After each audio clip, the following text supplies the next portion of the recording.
জেডকেডিকোর মতো real time ডিভাইসগুলো যেভাবে আমরা আমাদের ডেটাবেজের সাথে কানেক্ট করব তা হচ্ছে ফার্স্ট অফ অল হচ্ছে আমরা জেডকেডিকো ডিভাইসটি একইভাবে ইন্টারনেট কানেকশন দেওয়ার পর আমরা জেডকেডিকোর রিয়েল টাইম ডিভাইসের মেনুতে চলে যাব। মেনুতে যাওয়ার পরে হচ্ছে আমাদের যেতে হবে সেট কম, দেন আমরা দিব ওকে। এরপরে যেতে হবে আমাদের ইথারনেটের এই অপশনটা ডিএইচসিপি অপশনটাকে যদি অফ থাকে দেন এটা আমরা ইয়েস করে ওকে করে দিব।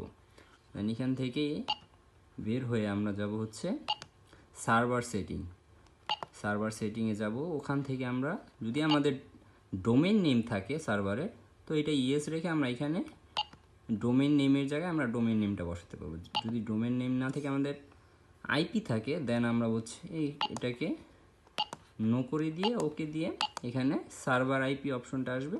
দেন আমরা এখানে সার্ভার আইপি বসাবো হচ্ছে 43, দেন হচ্ছে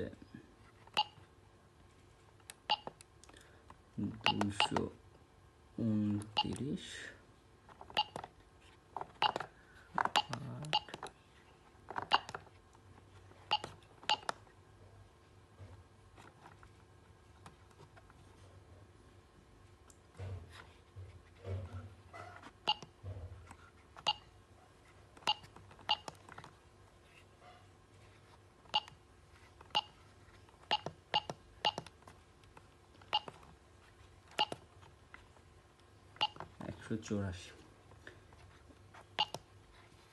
ওকে। তারপর আমরা এখান থেকে এরেজ দিয়ে বের হয়ে যাব। দেন আমরা হচ্ছে আমাদের সার্ভার পোর্ট নাম্বারে যে এখানে 7788 পোর্টটি বসিয়ে দিব।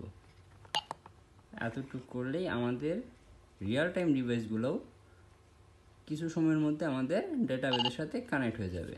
এখানে উইল ইউ সেভ, ইয়েস, ওকে দিয়ে আমরা এটাকে সেভ করে এখান থেকে বের হয়ে যাব। আমাদের যখন এই চিহ্নটা চলে আসবে দেন আমাদের সিস্টেমটা ডাটাবেজের সাথে কানেক্ট হয়ে গেছে। এখন আমরা চেক করব যে আমাদের রিয়েল টাইম ডিভাইস থেকে কি আমাদের ডাটাবেজে ডাটা যাচ্ছে কিনা। যেহেতু আমার এখানে আগে থেকে কিছু ইউজার ক্রিয়েট করা আছে যার জন্য আমি আর ইউজার ক্রিয়েট করছি না, আমি আমার ফিঙ্গার দিচ্ছি। 11456 একটা আইডি আছে, আমি আবার দিয়ে দেখাই দিচ্ছি। 11456 একটা আইডি ক্রিয়েট হয়েছে আমার, আগে থেকেই করা ছিল। এখন এটা আমি দেখব আমাদের ডাটাবেজে ডাটাটা যাচ্ছে কিনা। আমি আমাদের ডাটাবেসটা রিফ্রেশ দিয়ে নিই। এখান থেকে এই যে 1351 আমার ডাটাবেজে 11456 ডাটা চলে আসছে। আমি দুইটা বার ফিঙ্গার দিছি, দুইবারই ডাটা চলে আসছে। এখন হচ্ছে আমার ডিভাইসের টাইম হচ্ছে 13টা 51, এখানেও আমার 13টা 51ই ডাটা চলে আসছে।